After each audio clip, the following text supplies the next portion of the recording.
Hello. तो अब आप लोगों को तो पता चल ही चुका है कि जो है मुझे नया शौक चढ़ा है चीज़ों के बारे में पढ़ के या कहानियाँ देख कर उनके बारे में अपने थॉट्स बताने का। तो अब इस बार मेरे हिस्से आ गई ये किताब जो कि मैं पिछले 6 महीने से पढ़ रहा हूँ। इतनी सी किताब है, 6 महीने लग गए मुझे पढ़ने में। ठीक है। तो अब ये किताब का नाम है मैन्स सर्च फॉर मीनिंग और ये लिखी है विक्टर ई फ्रैंकल भाई साहब ने। अब ये भाई साहब बड़े इंटरेस्टिंग है, रोचक व्यक्ति हैं। तो बात करेंगे इस किताब के बारे में, मेरे विचारों के बारे में। लेकिन ये शुरू करने से पहले मैं बता दूं कुछ कैवियाट है इस वीडियो के। कैवियाट एक नया शब्द मैंने सीखा है और मुझे सीखने के बाद पता चला कि ये तो बहुत ही ज़्यादा महत्वपूर्ण शब्द है। तो कैवियाट ये है कि पहली बात तो मेरी किसी बात को सीरियसली ना लिया जाए बहुत ज़्यादा, क्योंकि मैं खुद नहीं लेता हूँ भाई इतना सीरियस खुद को।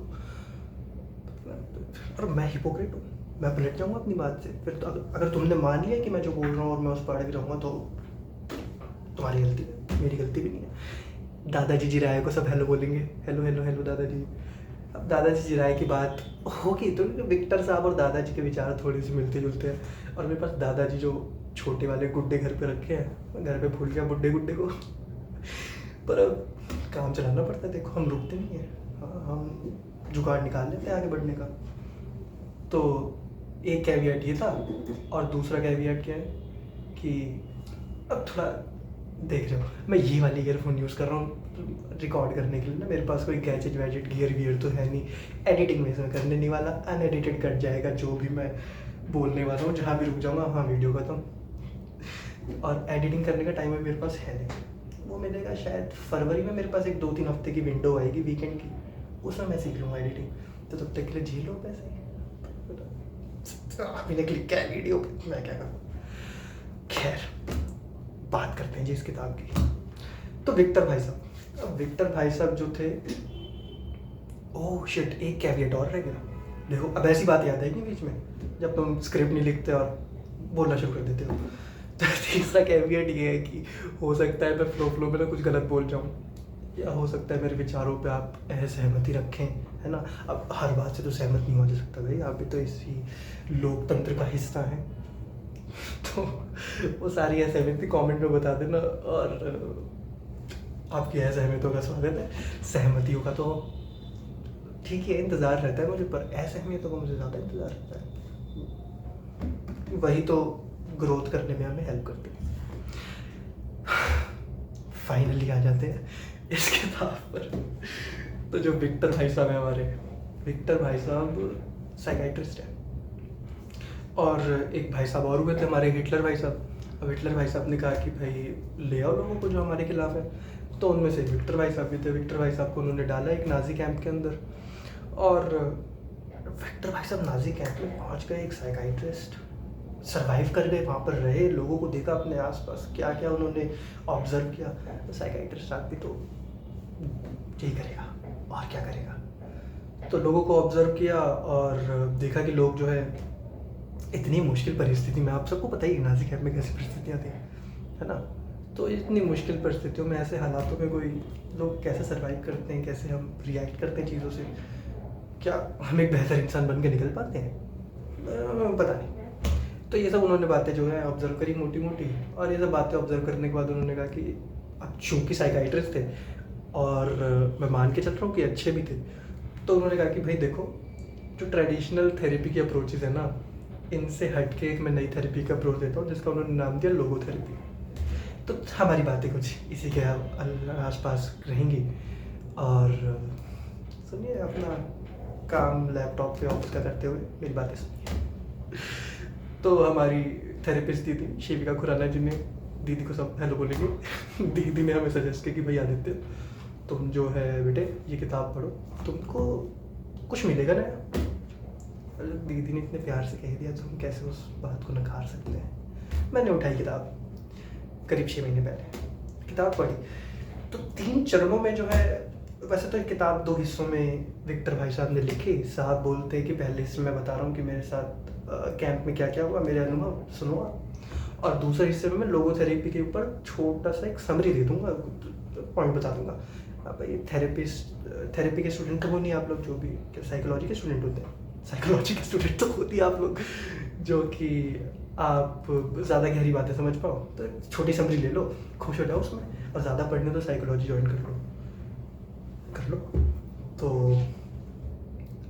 अब किताब के पहले चरण पे आ जाते हैं, जहाँ पर कि हमारे फ्रैंकल साहब को जाना पड़ा कैंप में। तो उनके माँ बाप थे और उनसे अलग होके वो गए ट्रेन के अंदर, देख रहे थे भाई एक ट्रेन जा रही है किसी तो कैंप की तरफ, बहुत सारे लोग भरे हुए हैं उसके अंदर, सबके अंदर डर है कि जी जाते ही हमारा काम हो जाएगा, हम प्रभु के पास पहुंच जाएंगे। सब डरे हुए थे, पहुंचे वो कैंप के अंदर। और अब यहाँ पर सबसे पहली ऑब्जर्वेशन क्या है कि जी जो व्यक्ति को उन्होंने देखा कि अमीर थे, बड़े रसूखदार इलाकों से संबंध रखते, रसूखदार घरों से संबंध रखते थे ना, हम तो नहीं सोते मखमली गद्दों के बिना, रॉल्स रॉयस से नीचे भी हम पैर ही नहीं रखते, हमारी सुंदर बीवी उसके बिना कहाँ नींद आती है, तकिया जब तक टांगों के बीच में ना रख लूँ है, AC मीठा मीठा मेरा 18 पे हो जाए, एक कपल ऊपर हो और फिर ही नींद आती है।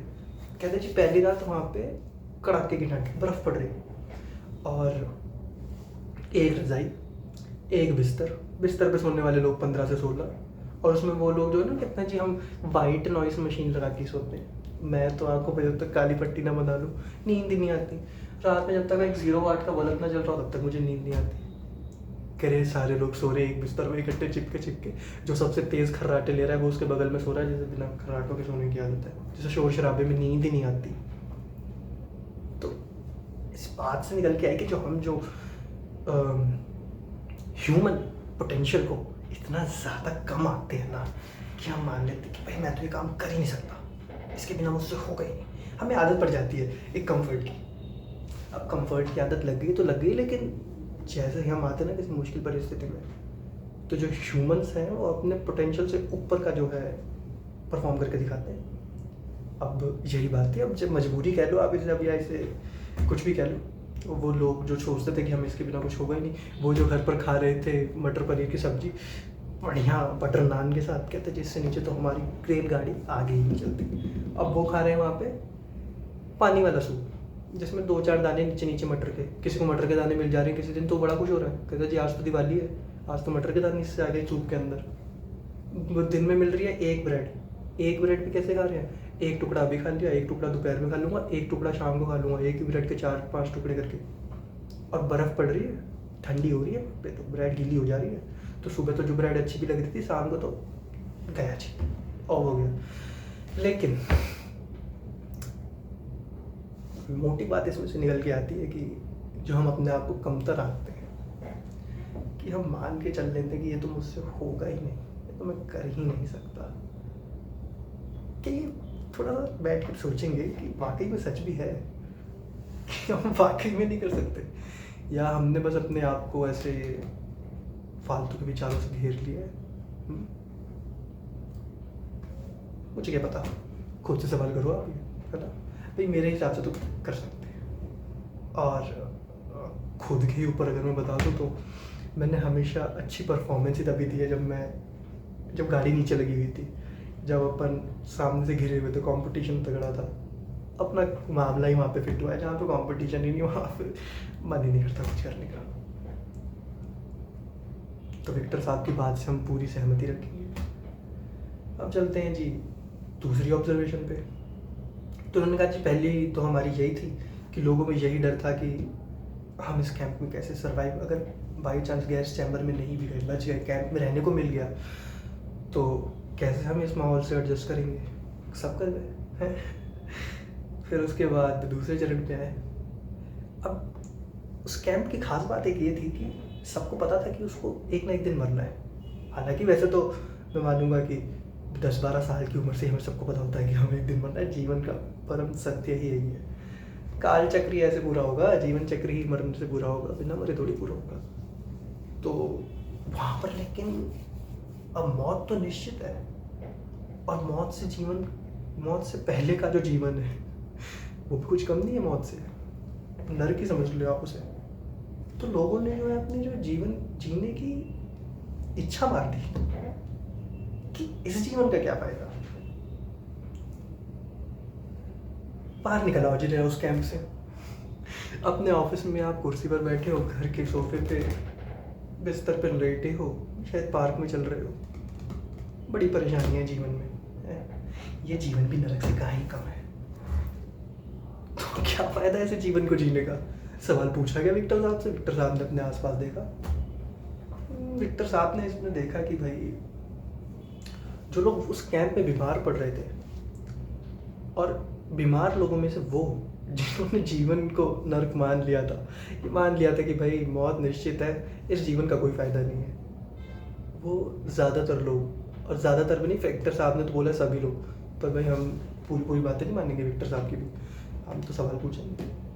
तो विक्टर साहब कहते कि वो जो है वो सभी लोग मर गए जो बीमार हुए, जिन्होंने मान लिया था कि उनका जीवन नर्क है, और वो सभी लोग जिन्होंने सोचा कि मरने से पहले ना मरा जाए, है भाई।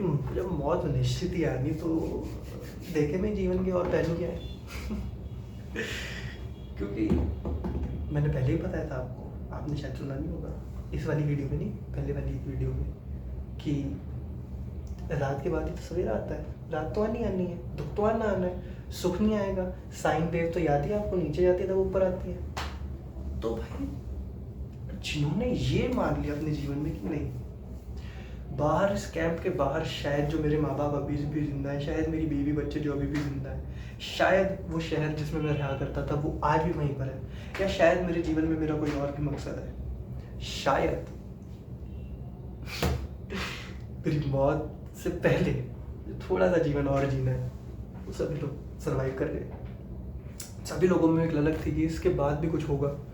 सभी लोग जानते थे कि जीवन का सिर्फ एक ही अर्थ नहीं है, कि काल चक्र पूरा होने से पहले भी चक्र तक पहुंचना तो है ही, तो थोड़ा जो है उससे पहले कुछ कर लिया जाए, कुछ है करने को हमारे पास। तो वो सभी लोग जिनकी इच्छा शक्ति में ये बातें थी कि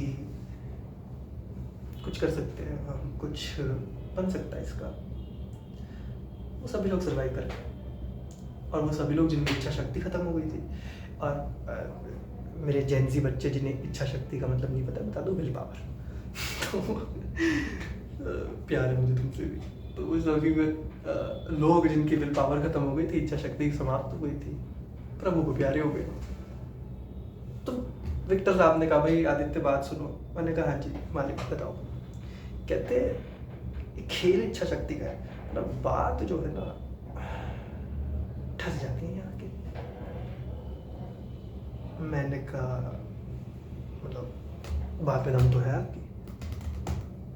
खुद की लाइफ में मैंने ऐसा महसूस किया। मैंने लोगों को अपने आसपास देखा, कुछ लोग मान ही चुके हैं कि भाई स्वीकार कर लिया है उन्होंने जीवन। जैसे मैंने स्वीकार कर लिया कि कमर में दर्द तो रहता ही रहता है। कुछ नहीं हो सकता इसका। लेकिन कुछ लोगों स्वीकार नहीं करते उसको। उनका कहना है कि जी हम लिखेंगे अपने हाथ से अपनी कहानी, हम नहीं मानते कि कुछ है। स्वीकार नहीं है उनको हर बात, लड़ने को तैयार है। तो कहते वो जो लड़ने को तैयार है ना, जो कुछ आगे बढ़ने को तैयार है बेटे, वही जो है सर्वाइव कर जाएंगे। वो जो मान चुके हैं कि जीवन का आखिरी अंत ही जब मौत है, तो फिर जी के क्या फ़ायदा, फिर उनका सच में कोई फ़ायदा नहीं है। तो कहते साहब ने बोला कि बेटे देख लो इसका कुछ किया जा सकता है क्या। मैंने कहा ठीक है इस बात को रख लेते हैं। फिर आ गई जी बात, सर्वाइव कर गए ये लोग। और कुछ लोग इनमें से विक्टर साहब ऑफ कोर्स सर्वाइव करके किताब लिखी उन्होंने बाद में, तो कॉमन सेंस की बात हो गई।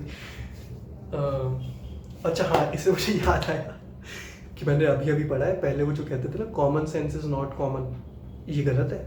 कॉमन सेंस कॉमन होता है, क्योंकि कॉमन सेंस बेस्ड होता है लॉजिक पे, और लॉजिक सेम होता है बातों का। हर किसी के लिए लॉजिक सेम है, तो कॉमन सेंस कॉमन होता है।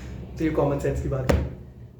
तो फिर आ जाती है बात हम तीसरे चरण पे। अब लोग वहाँ पर पहुँच गए, सर्वाइव मतलब आदतों में एडजस्ट कर लिया उन्होंने। पोटेंशियल दिखाया कि जी ह्यूमन जो है अपने पोटेंशियल से ऊपर परफॉर्म करता है। मैंने पहले ही बता दिया आपको, अपने स्तर से ऊपर जो है मुक्का मारता है जब भी नीचे लगा होता है। और सब ऐसा नहीं करते। मतलब अगेन ये दूसरे चरण पे आ गए। विल पावर करना भी है कि नहीं करना, इच्छा शक्ति है भी कि नहीं है, कि आप मान ही चुके हैं, स्वीकार कर चुके हैं कि जी बेड़ा गर्क ही है, तो बेड़ा गर्क है, और नहीं माने तो फिर नहीं माने। तो ये 2 चरण थे। अब तीसरा फेज उन्होंने देखा कि जी जो लोग बच गए थे, जो लोग लिबरेट हो गए थे वहाँ से हैं, जिन्हें आज़ादी मिल चुकी थी उन कैंप से, जब भाई हिटलर भी साथ हमारे मारे गए और जर्मन सेना का जो है वर्चस्व खत्म हुआ, तो जी इतने लोग जो भी नाजी कैंप में बंद थे आज़ाद हो गए, फ्रीडम, लिबरेट। उसके बाद क्या करें, खाली पेट डकार आ रही, खाना खाना चाहिए मुझे। खैर, जो लोग आज़ाद हो जाते हैं अपनी एक लंबी कैद के बाद, उन्हें आदत लग जाती है उस कैद की। आपने वाली पिक्चर देखी होगी, कौन सी पिक्चर है जी वो, अंग्रेज़ों ने बनाई है, शॉशैंक रिडेम्पशन है, शशांक की आत्मकथा। तो वही शशांक की आत्मकथा में हमने देखा था कि जो बुड्ढे भाई साहब थे शशांक की आत्मकथा में, जो पहले रिहा हो जाते हैं जेल से, अब वो इतने सालों से जेल में रह रहे थे भाई साहब कि उन्हें जी बाहर समझ ही नहीं आया कि मैं क्या करूँ। कहते अरे वो जेल थी, मुझे तो आदत लग गई थी, मुझे वही आज़ादी लग रही थी। बाहर आके जो असली आज़ादी जब उन्हें मिली, उनका तो बेड़ा गर्क हो गया, मामला ही समझ नहीं आता जी। मैं कब गया था जेल में, मैं गया था जब मैं जवान हुआ करता था 20-30 साल पहले, तो आज तो दुनिया ही बदल गई। और मुझे तो उस जेल की आदत भी हो गई थी, यार दोस्त बन गए थे मेरे पीछे, है ना। तो 2 डंडे ही तो पड़ जाते थे, खाना थोड़ा ख़राब मिल जाता था, सोने को थोड़ा बिस्तर ख़राब था, पर यार पड़ गई थी ना आदत। क्या करूँ मैं इस आज़ादी का, क्या करूँ इस लिबरेशन का। उन बुढ़े बाबा को समझ नहीं आया, तो बाबा जी ने लगा ली फांसी। अब विक्टर भाई साहब ने कहा कि बेटे आदित्य, मैंने कहा हाँ जी। कहते 2 तरीके के लोग होते हैं जो इस आज़ादी के बाद 2 तरीके से मोटे तौर पर उन्होंने देखा कि बर्ताव करते हैं। मैंने कहा हाँ जी बताओ। कहते एक तो वो शशांक की आत्मकथा में आपने पढ़ लिया, मैडम जी की फेवरेट पिक्चर थी। खैर, कहते हाँ, तो शशांक की आत्मकथा में आपने देख लिया कि बुढ़े बाबा जैसे कि उन्हें आज़ादी पसंद ही नहीं आ रही है। वो कहते हैं जो कैद थी ना, मुझे तो वो प्यारी लग रही थी यार, वो वापस दे दो। कहते तुम अपने जीवन में देखोगे। मैंने कहा हाँ देख रहा हूँ। कहते तो तुम भी ना ऐसी कैद के पीछे वापस जाना चाहते हो। मैंने कहा यार पर्सनल अटैक मत करो साहब। कहते हो तो वही बातें तो आमने सामने की होंगी ना। हाँ तो खैर, कहते हैं हाँ भाई, तो लोग जा वापस जाना चाहते हैं अपने उस कैद के पास, जिससे जब वो कैद में होते हैं तो रिहा होना चाहते हैं ना। विल पावर मैंने बताया था पहले कि वो चाह रहे थे कि वो आज़ाद हो जाए, पर जब आज़ाद हो गए समझ ही नहीं आया करूँ क्या मैं इस आज़ादी का। बावले हो गए हैं। इस किताब में भी एक बंदा खेतों में भाग रहा है, बहुत दूर तक भाग गया, बहुत दूर तक भाग गया। उसे क्या करूँ मैं इस आज़ादी का, क्या दौड़ूँ, उड़ूँ, गाऊँ, नाचूँ, क्या करूँ, सब कर रहे हो। तो देखिए ये तो हो गए पहले वाले लोग। अब दूसरे वाले, इन वाले लोगों से तो इनमें मैं खुद भी आ जाता हूँ। तो इनसे तो मुझे थोड़ी सी हमदर्दी है ना, क्योंकि हमने शॉशैंक रिडेम्पशन में देखा, जिससे मैंने इस बार शशांक की आत्मकथा नहीं कहा, कि वो बाबा जी भी, बुढ़े बाबा हैं, वो भी मर गए, फांसी लगा ली। तो इन लोगों से हमदर्दी हो जाती है कि बेचारों को जो समझ नहीं आ रहा है कि क्या किया जाए इस आज़ादी का। लेकिन जो दूसरे तरीके के लोग हैं ना, ये मुझे करते हैं इरिटेट, ये मुझे करते हैं फ्रस्ट्रेट। 2 चपेड़े लगा दूँ मैं इनके कान के नीचे, मेरा जब मन करे। और आपको तो बताइए वॉयलेंस करता नहीं मैं बिल्कुल भी, है ना। तो मैं इनसे जो है अपना नाता ही तोड़ लेता हूँ, बातें करनी कर देता हूँ मैं। हाँ, तो एक दूसरे तरीके के लोग विक्टर भाई साहब ने बताया, कहते हैं ये वो लोग होते हैं जो ना अपनी इस कैद को, अपनी इस पेन को, अपनी इस पीड़ा को, अपनी इस संघर्ष को तलवार की तरह हाथ में रखते हैं, इस तलवार की तरह। कहते फिर इस तलवार से ना बाकी लोगों को काटते हैं। कहते हैं मैं तो भाई इतना पीछे झेल के आया हूँ, जो है मैंने ऑफिस में 14 घंटे काम कराया, बिल्कुल उठा दीजिए कुर्सी से, खाना नहीं खाया मैंने, मेरे लिए आज घर पे मेरा कौन चलेगा, मार दिया। कि जी मैंने जीवन में, हम तो नदियाँ पार करके जाते थे जी स्कूल पढ़ने, हमने बड़ी पीड़ा सही है, हम तो जी बहुत ज़्यादा कष्ट में थे। तो एक काम करो, अब तुम्हारी शादी वहाँ होगी जहाँ हम गए। जी हमने तो बड़े गरीबी के दिन देखे हैं भाई, बहुत ज़्यादा। हमने लोगों को खाना सर्व किया है और ये सब बड़े छोटे मोटे काम करके हमने जीवन में यहाँ तक पहुँचे। तो तुम नालायक हो, तुम मुँह का खा, ये लो तलवार। मुझे इन लोगों से बड़ी नफरत है भाई, गॉड की कसम।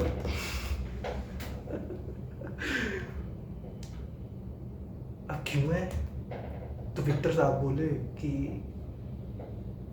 no matter how much you have been gone through, no matter how much you have bear, no matter how much hurted you are, you have no right to hurt someone। है ना? कितनी प्यारी बात है। अब इस बात से सहमति मैं क्यों रखता हूँ? क्योंकि मैंने बचपन में कहानी पढ़ ली थी कि जो एक बुढ़े ब्राह्मण थे, वाराणसी के किनारे रहा करते थे। सुबह सुबह रोज गंगा मैया में स्नान करने जाते थे। अब वो रोज घाट की सीढ़ी उतरे, एक बिच्छू आए और उनके पैर पे कट करके डंक मार दे। ब्राह्मण देवता उस बिच्छू को उठाए, साइड में रख दे, सुरक्षित स्थान पे ना, पानी में जाएगा तो मर जाएगा। फिर अपना नहाए और पट्टी वट्टी लगाए, मरहम लगाए अपने उस घाव पे। अगले दिन फिर आए सुबह सवेरे, फिर वो बिच्छू है, फिर उनके पैर पे डंक मार दे। फिर ब्राह्मण देव से उठा के साइड में रख दे, फिर स्नान करें अपना। अब एक जो है मूर्ख आदमी साइड में बैठा देख रहा था ये। अब मैंने सवाल पूछ लिया, मैंने कहा बुड्ढे बाबा क्या कर रहे हो? है, मैंने कहा ये जो आपका बिच्छू आ रहा है रोज आपके पैर में काट रहा है, इसे उठा के साइड, इसे पानी में फेंक दो, मार दो, तो दूर फेंक दो, सुरक्षित स्थान पे क्यों रख रहे हो? कल को फिर आके आपको काट लेगा। है भाई, थोड़ा तो मतलब करो भाई, अपने आप को थोड़ा सेल्फ डिफेंस कर लो, है, आत्मरक्षा कर लो, थोड़ा कर लो, कुछ तो करो।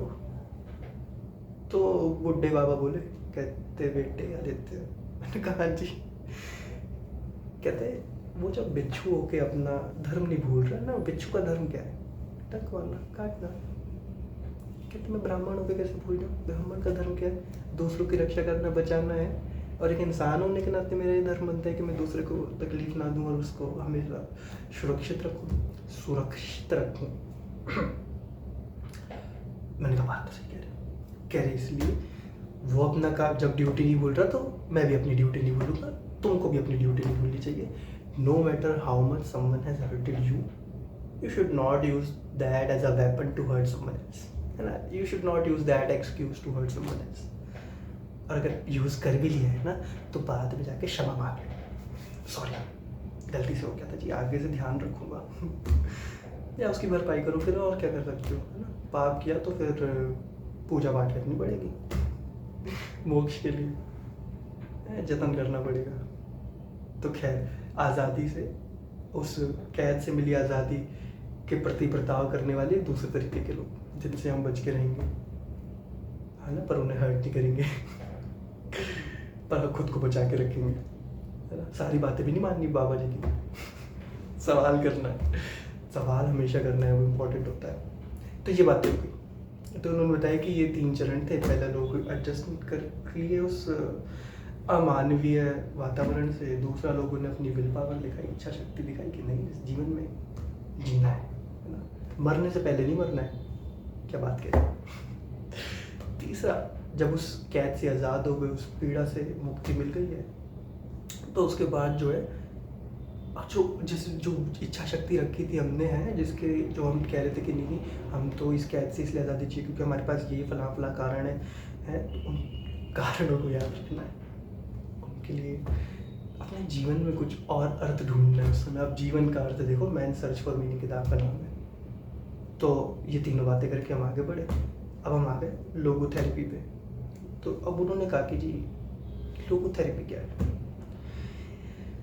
अब देखो, साइकोलॉजी का स्टूडेंट तो मैं हूँ नहीं, है ना? तो जो गहरी बातें, बहुत ज़्यादा गहरी बातें लिखी थी, मेरे पल्ले पड़ी नहीं है।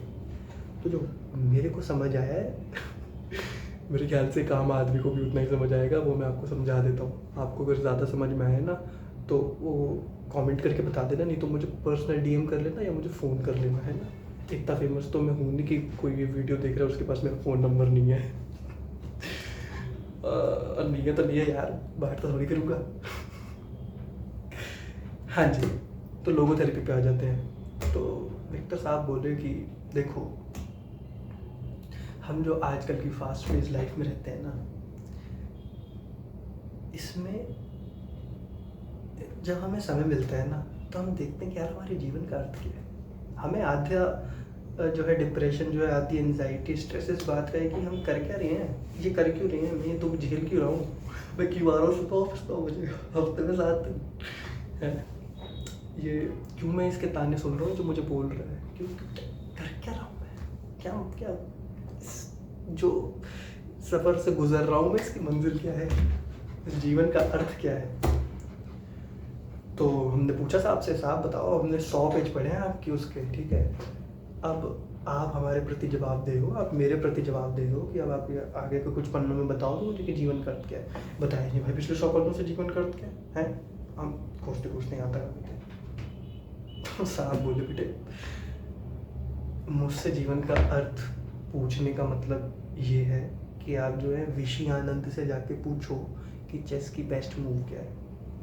आप जो है सचिन तेंदुलकर से पूछो कि क्रिकेट का बेस्ट शॉट क्या है।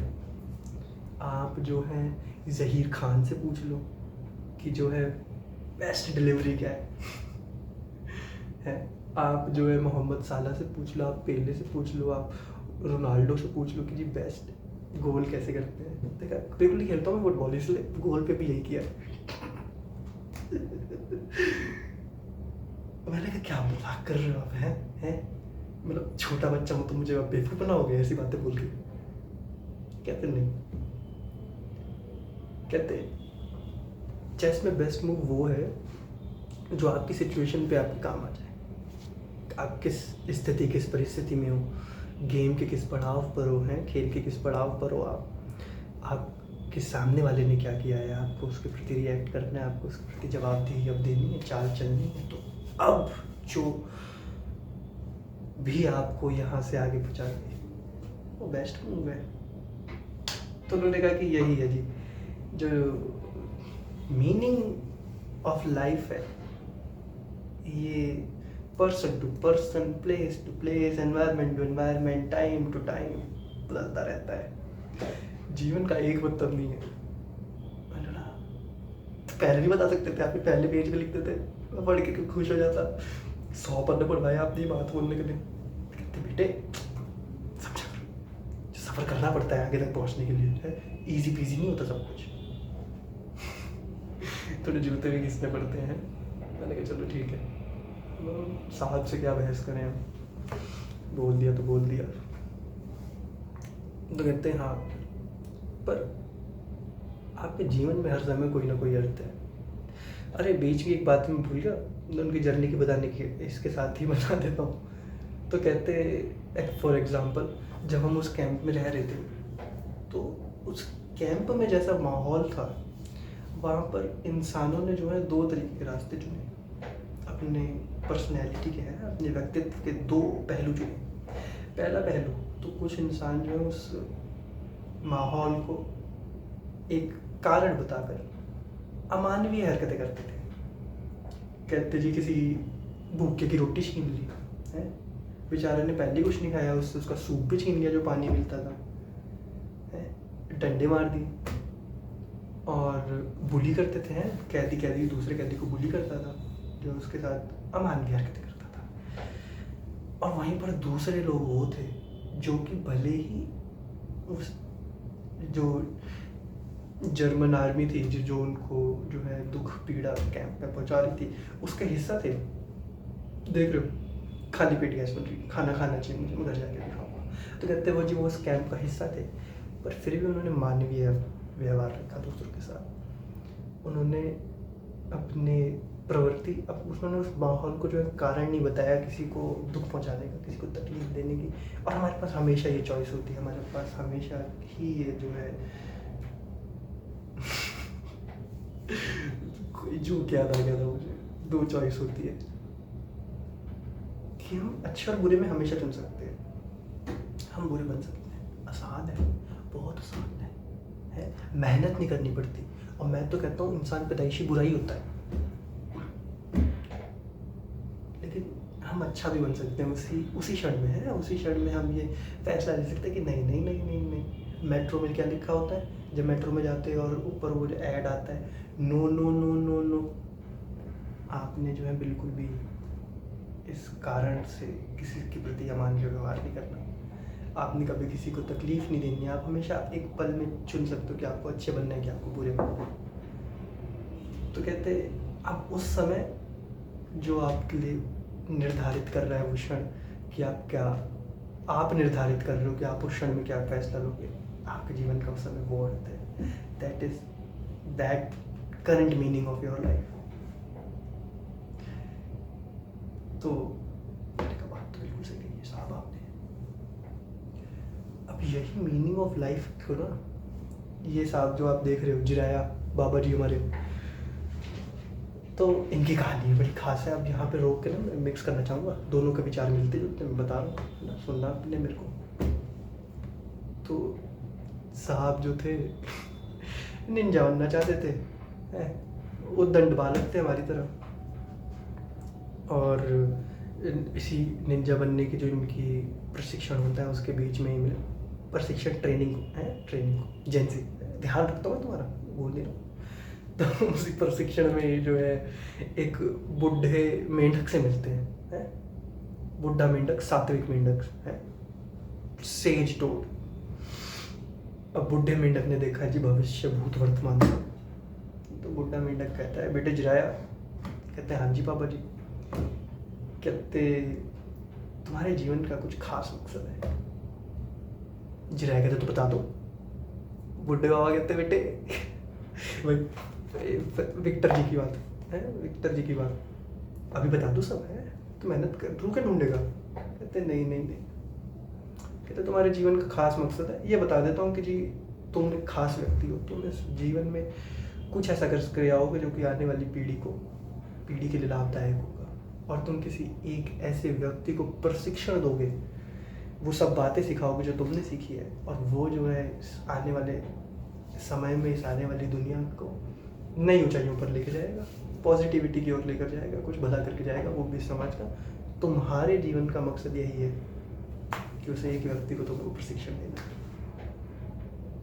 जिराया साहब खुश कि जी भाई लाइफ ऑफ मीनिंग मिल गई है, क्या करना है।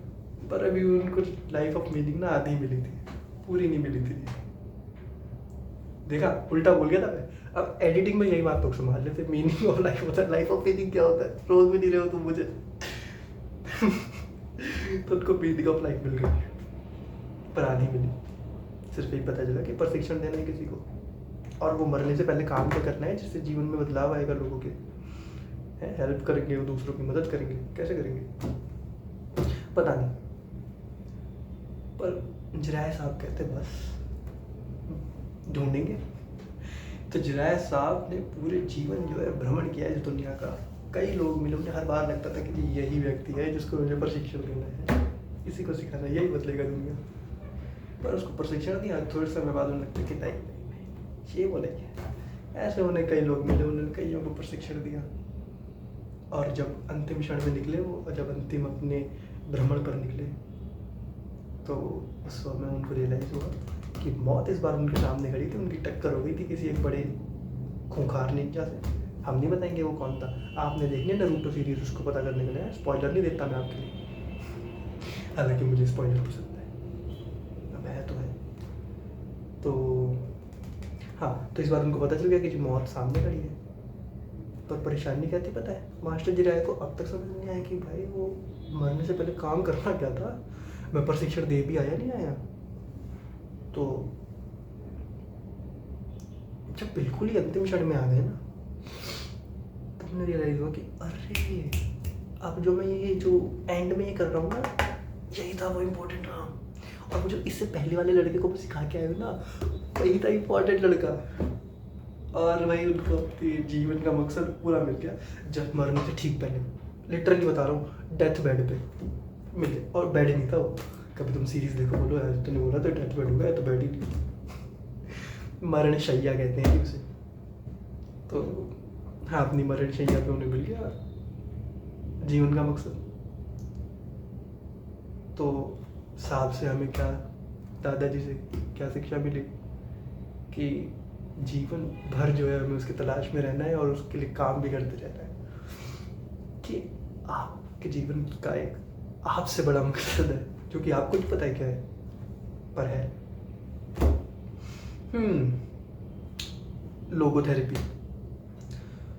तो लोगोथेरेपी वापस आते हुए अब जिराया साहब भी जीवन का मकसद ढूंढ रहे हैं, विक्टर साहब भी बोले कि जीवन का मकसद है अलग अलग, जीवन के हर पहलू पे जीवन का अलग मकसद है, अलग मीनिंग है लाइफ का, और ये आप डिसाइड करेंगे कि क्या मीनिंग है लाइफ का, ये आपको ढूंढना है।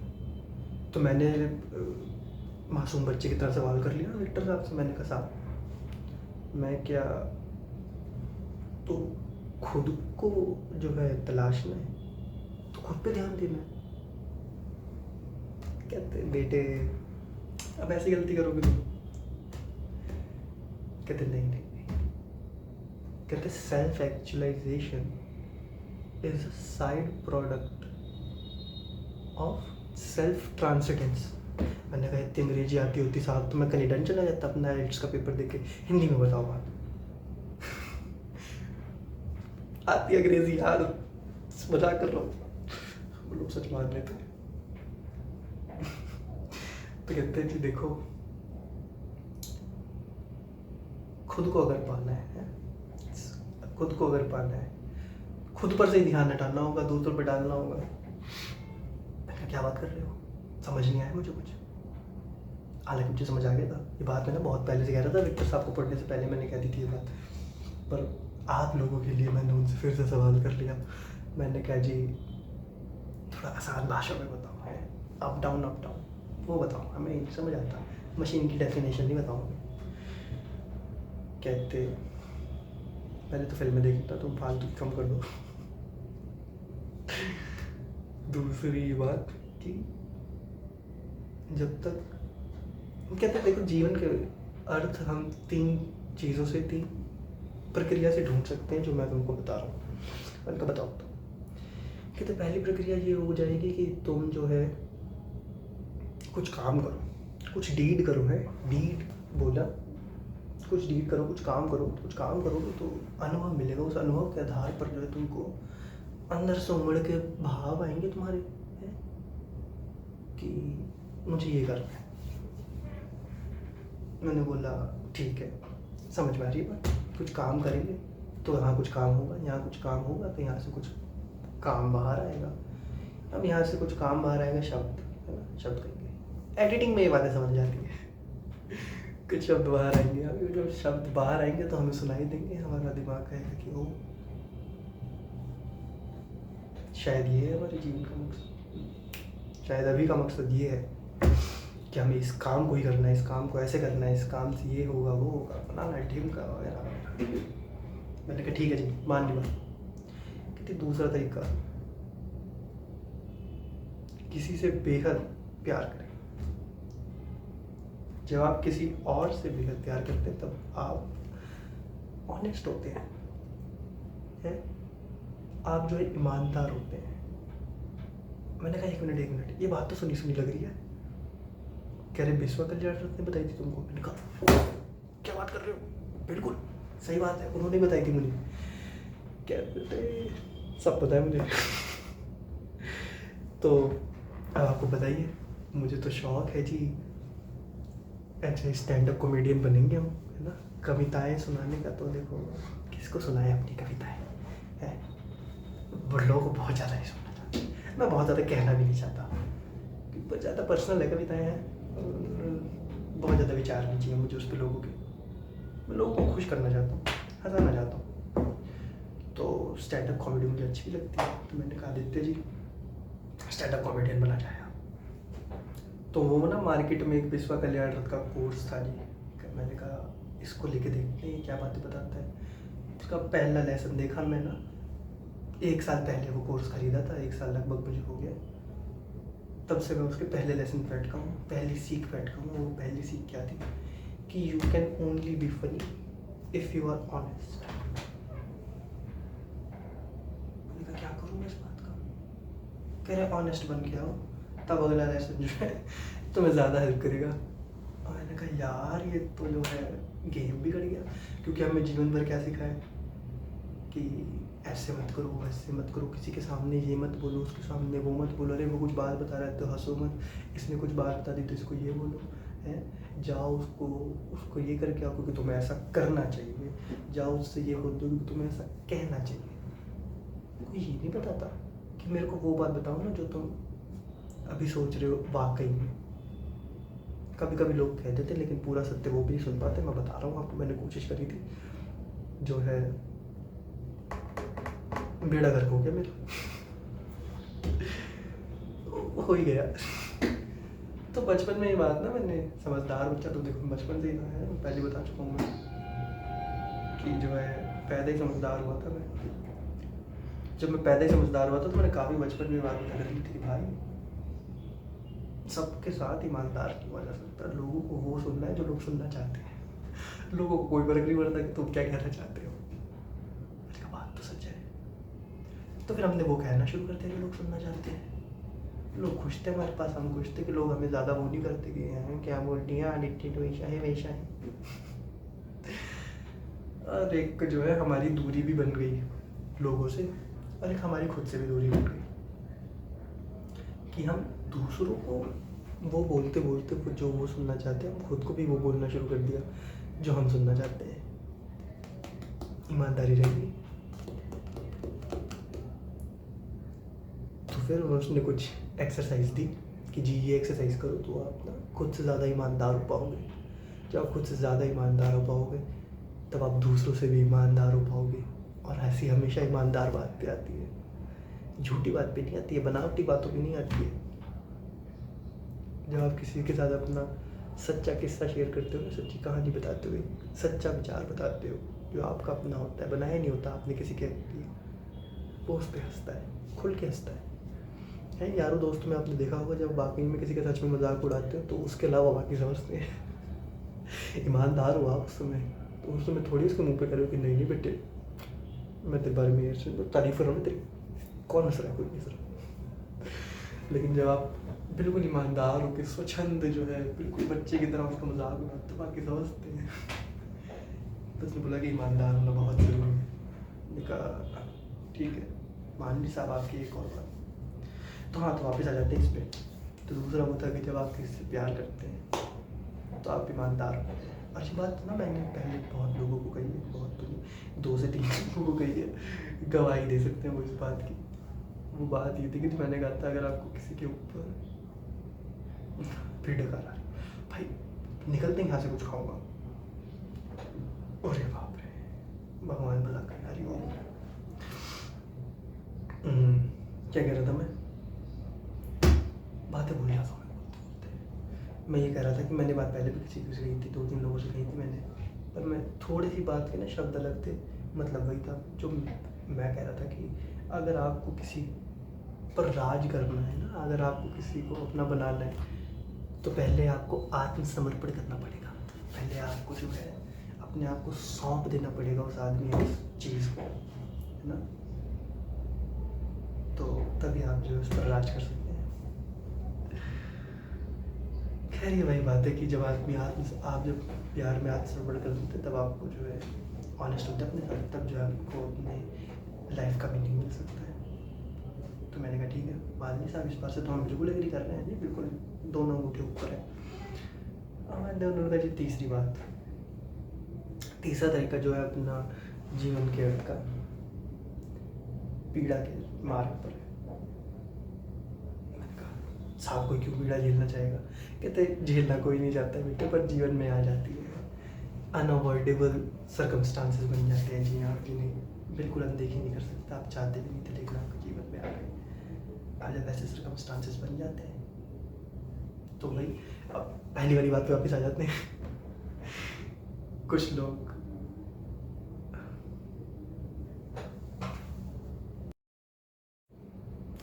अनएडिटेड वीडियो बना रहा था, बीच में फ़ोन आ गया, वीडियो कट हो गई, फिर 2 वीडियो को ज्वाइन करके डालना पड़ेगा मुझे। देखा अनअवॉइडेबल सर्कमस्टांसेस की बात कर रहा था मैं। अरे भाई नाम लो और हो गया काम।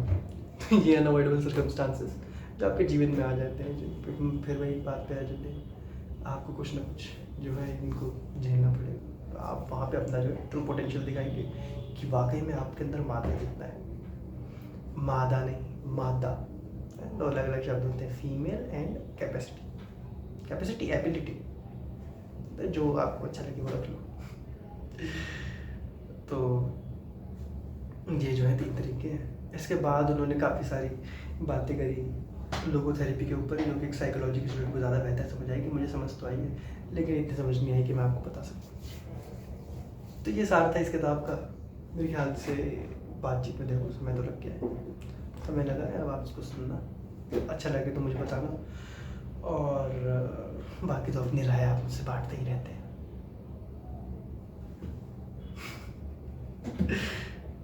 आई लव यू टू है जी। चलो बाय बाय।